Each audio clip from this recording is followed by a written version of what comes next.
Good morning and happy Monday, May 11th. So this week we're going to continue factoring, but we're going to look at the difference of two perfect squares and factoring the trinomials, where the number in front of the x squared, the a value, is strictly 1. Okie dokie. So first of all, why do I have all the review with the radicals? So like the number 25. Like the number 36. These are all perfect squares. So when you take the square root 25, essentially what you're doing, you're finding two numbers, integers, that are the same. Then when you multiply together, give you 25. It's 5. If you don't have a graphing calculator at home, all you need is a simple basic for a function calculator and look for the square root sign. That will help you with these perfect squares.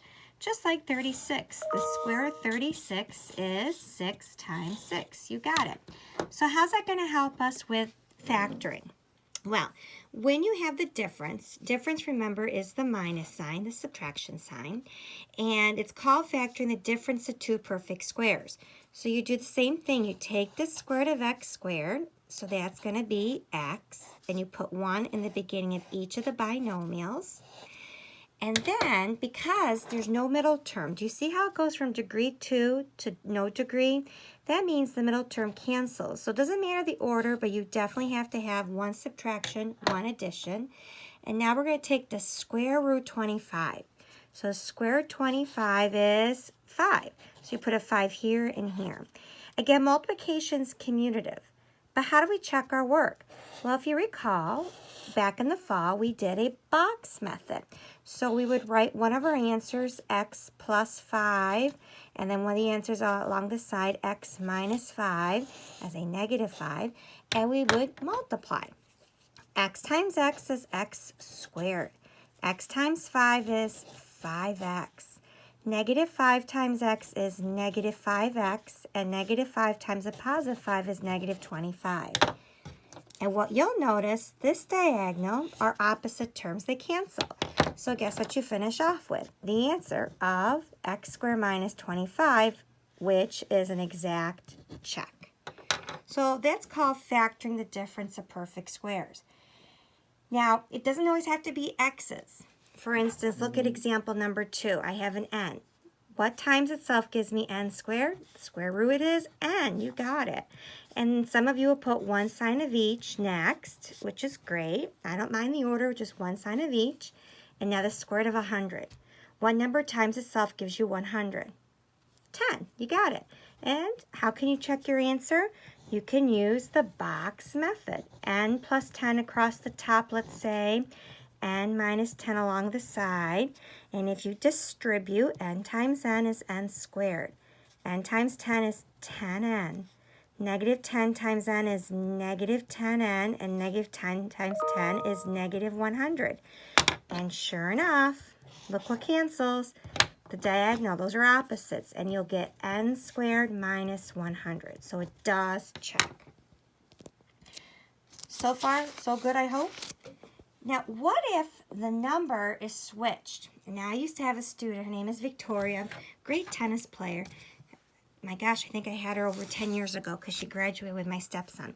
But either case, she never liked these problems because she wanted them to go back to this way. But order does matter. Remember, subtraction is not commutative. 2 minus 1 is not the same as 1 minus 2. You can test that out on a calculator. So here they're just testing us on our orders of operations. So the square root of 36 is 6. So you put the 6 out in front. Then one sign of each. I don't mind the order. And then the square root w squared is w. So unfortunately, if you did switch, you'd have one of them right and one of them wrong, and I have to take some points off.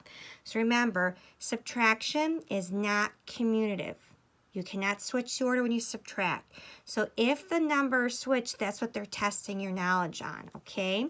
So if you do a quick check again here with the box method, you put the 6 here, minus w is fine. 6 here and w here is fine. 6 times 6 is 36. Now, 6 times negative w is negative 6w. W times 6 is 6w. And w times negative w is negative w squared. So here you'll notice there's your diagonal of opposites, still cancels, right? And what are you left with? 36 minus w squared. So again, when you are factoring the difference of two perfect squares, we go back and we review the radicals. Now the good news with these radicals, you're not going to see radicals like, for instance, I think I gave you guys for homework the square root of 8. That's not a perfect square. I think I also gave you maybe the square root of 20. That's not a perfect square. So you won't have to worry about factoring with difference of perfect squares using this number. You may see 8 and 20 on the next factoring video, which I'll post tomorrow. But for today, try your best here with the difference of perfect squares. I'll give you a few practice problems really short of this for today under the quizzes. And then tomorrow I'll give you another video on factoring those trinomials.